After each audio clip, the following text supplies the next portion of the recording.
Hi, in this video, I'll be showing you how to fix the Windows Update error when it appears like so.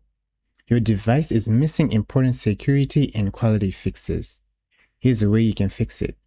The first thing you can try is to go on your Windows icon, type in, right-click and click on Run.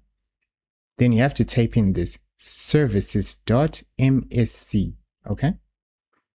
When this opens, we need to look for Windows Update. There it is, double click it. Then make sure you select it and go on automatic, apply and OK. And restart your computer and try to update. If it fails, then you can try the second option.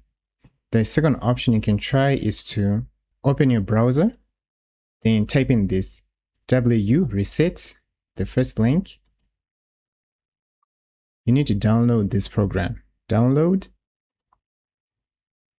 After it downloads, make sure you open it and extract it.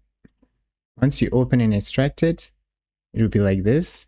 Then make sure you right-click and run as administrator. Once this is open, you select English by typing 0.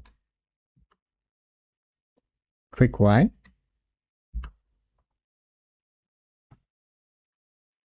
Here, we need to select the second one. Reset the Windows Update components to and press Enter. And wait for the process to be done and restart your computer. And you're done.